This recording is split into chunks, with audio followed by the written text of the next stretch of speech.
I'm so glad, to not fall through the floor. I'm so glad to speak before Nicholas, because after a talk on cannabis, I think that mine's going to seem fairly pedestrian in comparison. I just wanted to say a huge thank you for the invitation to come and speak today, and thank you to the sponsors for putting this event on. It's clearly very popular, and I've had just some wonderful conversations and a tour of the island. So yeah, thank you so much for having me. So this is me. I'm Director of Business Development at Leaf. I've been at Leaf for 3 years now, just over 3 years. I'm the black sheep of the family at Leaf. I don't come with an agricultural heritage per se. I do come with a heritage in food production and retail and food industry management. And I think that's really helped Leaf a lot to look at what we need to be in the future and what we need to be for the farmers and the farming businesses that we work with. So yes, hopefully I'm bringing my experience to Leaf and enabling us to think in a slightly different way sometimes. And recently finished my master's. It took 4 years. I thought I might do it in one, but I managed to finally complete it in 4 years. Very much again looking at the food industry and how food systems work. So I wanted to do a little bit of context setting first. The direction of travel for farming, as we've already been hearing this morning, is not only changing, it's accelerating. We have policy and policy change, schemes and payment changes. We have the Sustainable Development Goals, which we have to achieve by 2030. We have the Paris Agreement, where we've committed as a globally to try and prevent global warming anywhere above 1.5 degrees. We have small conferences going on, like COP26, for example, up in Glasgow right now. There's a lot going on. There's a lot of noise in the industry. Overlaying that, we have a lot of targets that we need to meet. So, for example, net zero targets, and that movable target as well in terms of the United Nations and the British government have set 2050 as a target. The English NFU have set 2040 as a target. We have retailers like Morrison's who have set 2030 as the target. The targets are constantly diminishing, and we're being asked to do more. We have a national food strategy in England now, or we certainly have a proposal for one, which we've not had for decades. And that's really promising because we do get that focus again on food, where food comes from, and how farming and food are so connected. But we need to do more, and we need to act on that strategy. There are societal expectations. None of us will have not noticed how much more recognition and interest there is from consumers in where their consumables are coming from, be it food or any aspect of what they consume in any given day. They're asking for sustainability credentials. There is supply chain recognition and investment. And look, if you are very cynical, some of that might look like it could be greenwashing, but actually, being in the privileged position that I'm in, getting to speak to a great deal of supply chains every day, I actually do believe that there is a recognition that supply chains do need to support farmers better than they have been doing. So hopefully change is on the horizon, as we've been talking to this morning, and that investment needs to be made. Because at the end of the day, if we're not supporting our farmers, we do not have resilient supply chains, and we are not food secure. And then we have all of these narratives that are overlaying. So I've given one example here. Nature-based solutions to climate change is one example, but a whole lot of narratives within the industry. And all of these together are causing that kind of noise and confusion or excitement and ambition. But this is the context that we're in right now. I've just used this diagram to just kind of, exemplify the complexity of farming. And actually, this is a relatively simple farming system of a temperate climate. So perhaps the UK or America, for example. There are as many philosophies and approaches and systems as there are farmers.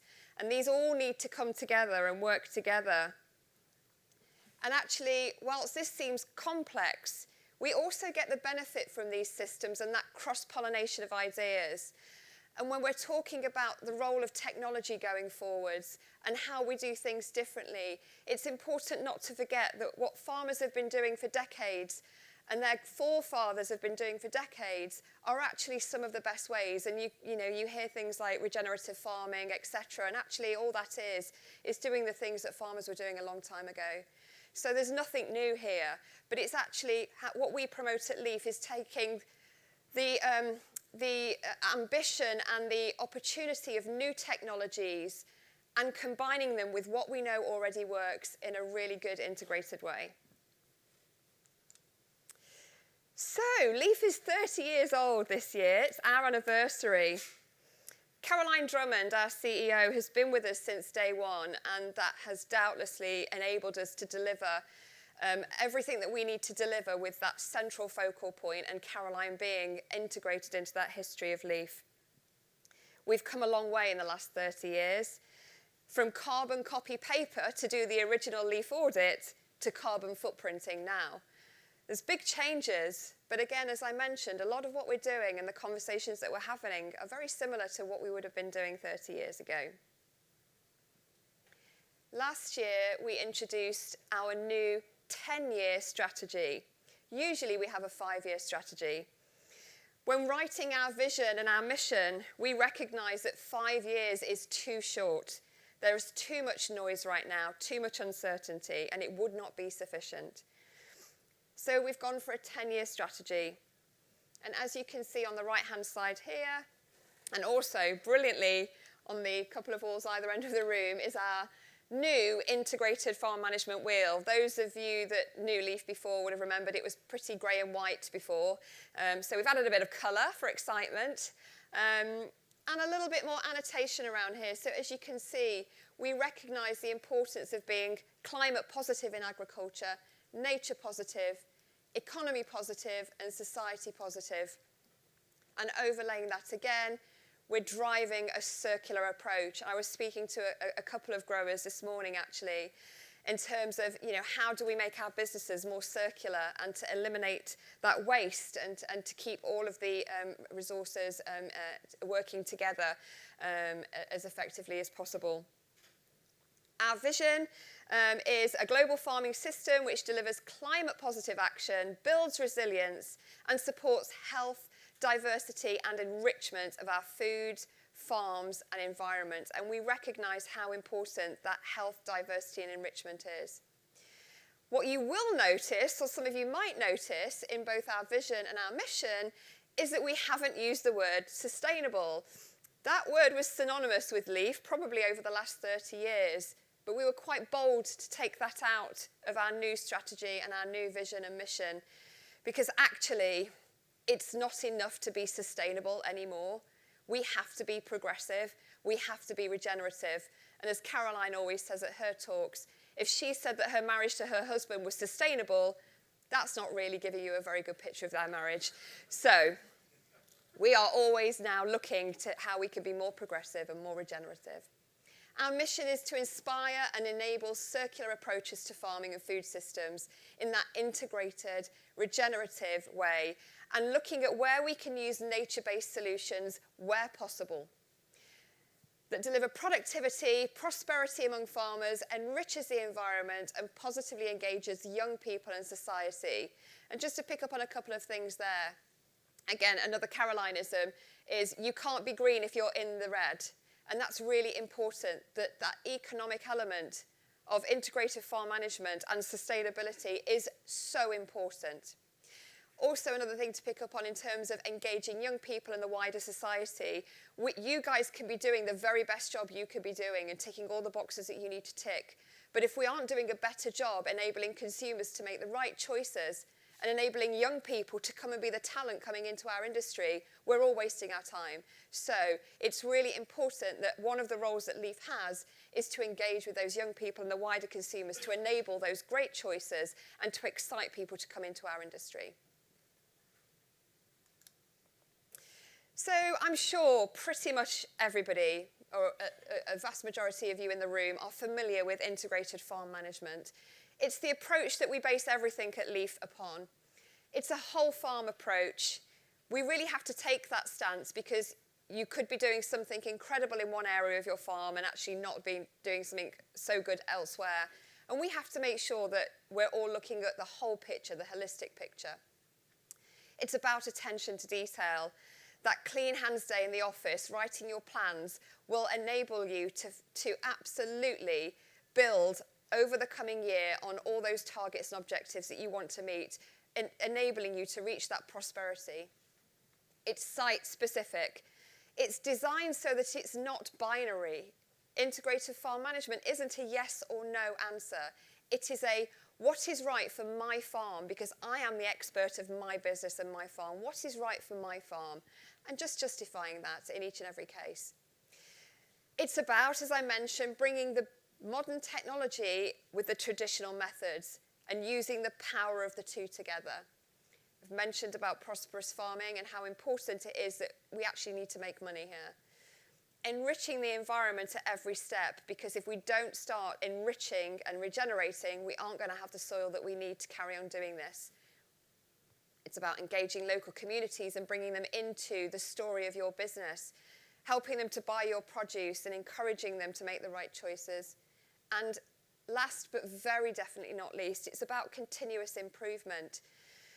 I hope that you will never feel like you've reached everything you can reach on your farm or your full potential. I hope there will always be something else that you're keen to do. And when we speak to farmers, that is always the case. However, it's also right to shine the light back onto Leaf and to the partners that we work with to say, while farmers are continuously improving, what are we also doing to continuously improve farmers and to support them to carry on doing better?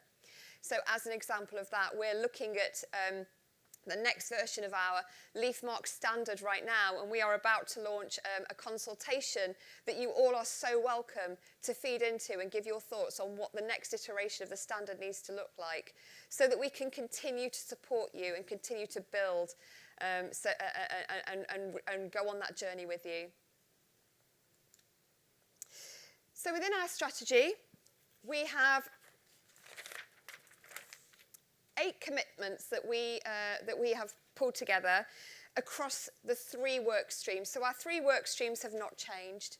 We're still very much working in that space of knowledge generation and exchange. So that's our demonstration farms, one of which is the Jersey Royal company, who recently launched as a leaf demonstration farm, and I hope very much to be back in spring to launch them in person this time rather than virtually. And our innovation centres sit in there as well, so where the research is happening and the projects and the trials are happening. It's where our tools sit, like the Leaf Sustainable Farming Review, which I know some of you in the room will have used. And it's where, our projects sit as well and how we get involved in other people's projects. We continue to work in market opportunity, and that's very much where the LeafMark sits. And it's creating that market opportunity for farmers that are already doing the right thing, and an increased number of work streams that you can sell your produce through, but also working with the supply chain to see how they can support you in a more integrated way as well. And then educating and engaging society. So as I mentioned, that's so key. The first 2 pillars are absolutely supported on making sure that we are telling the public, whoever the public are, what you're doing, why you're doing it, why it's important, and reporting on that impact. So just looking at some of those commitments. We have delivering climate positive solutions. So we know that we have to get to be climate positive within our sector. And whilst there may have been some contributions to climate change or greenhouse gases from agriculture over the last few decades, that also presents us with the opportunity to be really fundamental to the solution too, and that's really exciting. Creating beacons of excellence. So we want to shine the light on those farms that can tell a great story about an aspect or some aspects of integrated farm management. So whether you want to be a regenerative farming beacon, a water quality beacon, a beacon for biodiversity, then please do get in touch with us, because we're looking for farms that want to showcase the extra mile that they're going in some of these areas. We will continue to be about measuring impact, and we will look at how we can help with harmonising metrics. One of the biggest questions that we get asked by farmers, or the biggest challenges that we get raised by farmers is, Claire, this is all very well, but we're being asked for so many different things, and you talk about soil health and you talk about carbon, but where do we start? What should we be doing? What should we be measuring? And you're absolutely right to do that. So we're working with other partners within the sector and continuing to work ourselves on understanding how we can be more harmonised and working together to create less of that duplication for farmers, but also to give you that clarity that you need. We want to be building sustainable food chains, and that's very much through LeafMark and the work that we're doing in that space. And I'm sure some of you will have noticed some of the news that's been out recently in terms of announcements by Tesco, PepsiCo, etc., and their commitment to LeafMark. And we have to continue to do that, because whilst LeafMark should be getting recognition for those individual farmers that are doing the right thing, we also need the leverage of the big brands to make this happen on a big scale as well. Growing education and engaging society, as I've mentioned, is so critical, and it's not just about this generation, it's about giving that information so that it's future generations that can make those great choices. Cultivating a sustainable health and well-being of farmers, of farming, of plants, and of our inputs, etc. Building connections, we can't do this on our own, we recognise that. We need to work with farmers, we all need to work with experts, advisors, consultants, other organisations in the sector. We all need to work together because of that level of acceleration and those targets that we need to meet. We cannot do this on our own. We need to work together better. And then scaling up our reach. So that's where it becomes really critical that we gain that knowledge and that experience so that we can roll it out, not only in the UK, not only in Jersey, but beyond, across the globe as well. So, again, there's not much point you guys doing all that great work unless we're reporting on it for you and telling everybody what a great job you're all doing. So there's some statistics here that show how farmers, LeafMark farmers, are delivering that impact. 45% of UK fruit and vegetables are grown on LeafMark certified businesses across the globe. 13% is the average amount of farm habitat. And we'll actually come on to some of the Jersey statistics in a minute. 42% of farmers are recording soil organic matter. These statistics are all growing each and every year. And it's important that we're making sure that these are recognised and that farmers are getting recognised for the great work that's being done. So some highlights for Jersey. So in terms of soil management and fertility, 25% of Jersey farmers recorded soil organic matter last year. That's brilliant. That's a quarter of farmers doing that.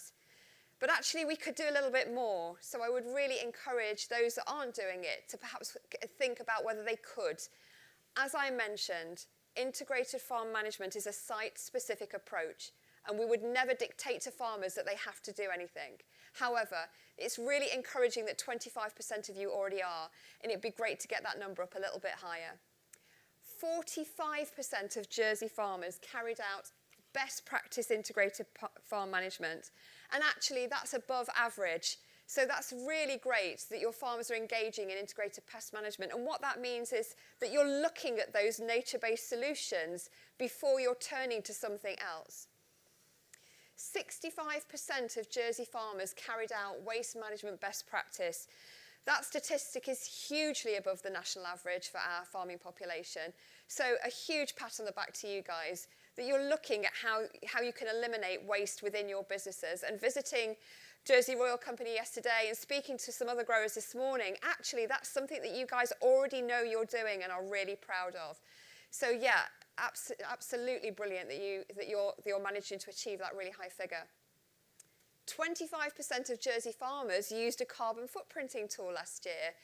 They're not easy to use, and you don't know which one to start with, and what does the figure mean anyway, and once you've got your reading, what do you do with it? It's so confusing, and we know that. And actually, we don't have all the answers for you right now. At Leaf, what we're recommending is, at the very least, pick a tool that seems appropriate for your business, try it out, and stick with it if you can for the next year and the year after. You might not necessarily be able to trust the reading right now, but you will be able to demonstrate an improvement at the very least. And what you are learning to do is use some of the tools that we might be using in the future. So I can really recommend, rather than considering too much whether the tool is accurate and whether you're using the right one, don't get overly bogged down with that right now. Just pick one and just start using it and have a go. And 14% average habitats on Jersey farms. So as I mentioned, that is above the national average. So again, it's absolutely brilliant what you guys are doing in terms of biodiversity and those living landscapes on your farm, and you should be applauded for that. Oops. So that's a little bit about the last 30 years. But looking ahead 30 years, well, in the short term, there's going to continue to be a lot of noise, a lot of confusion, and more questions than answers, I'm afraid. There will be more commitments from supply chains as they recognise how important it will be to work with farmers in partnership to enable that food security and their own personal supply chain security at the end of the day.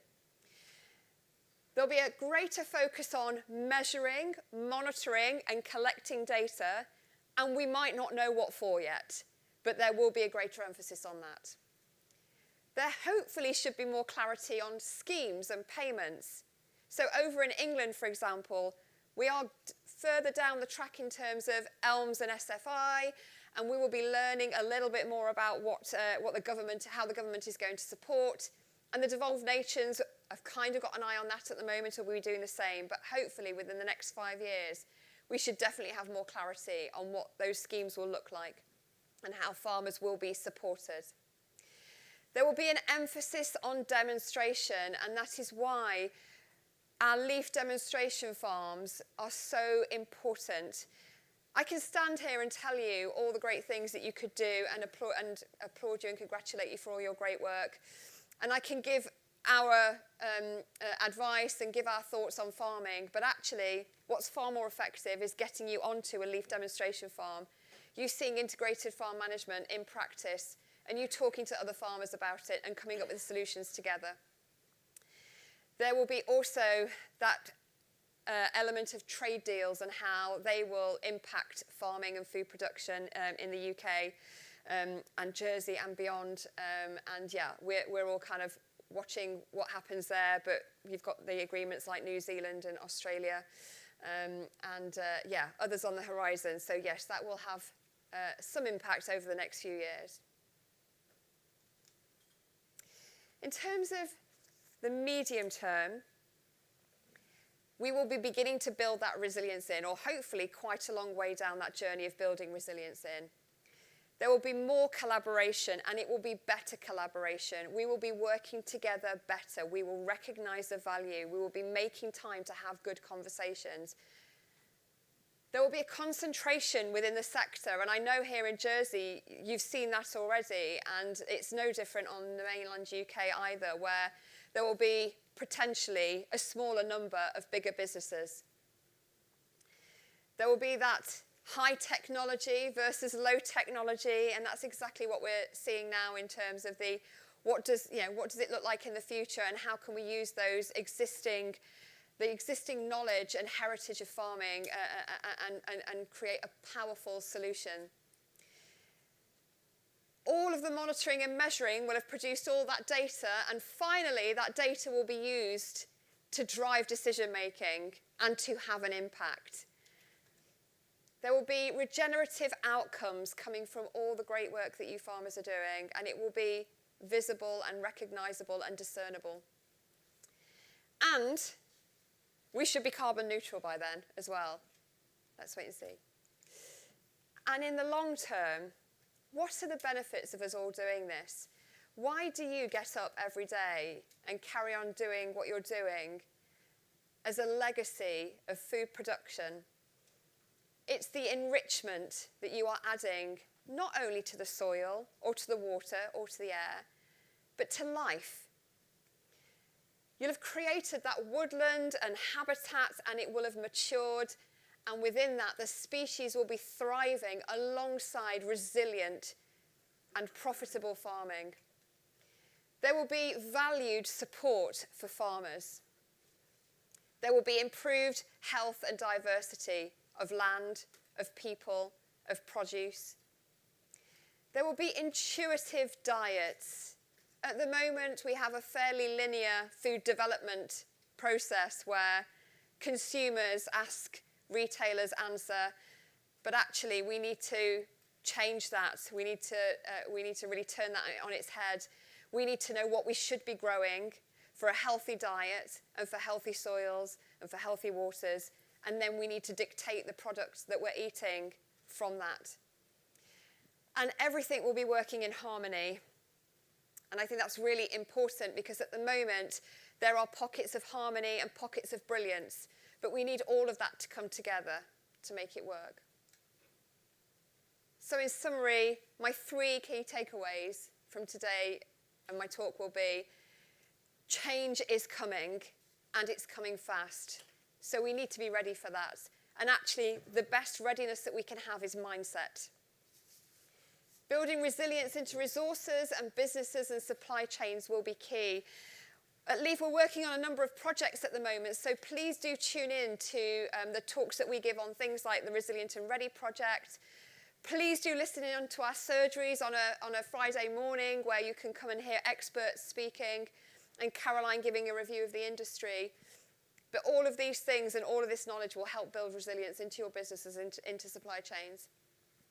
And essentially, we have to use less, we have to collaborate more, and we have to bring it all into harmony. So thank you very much.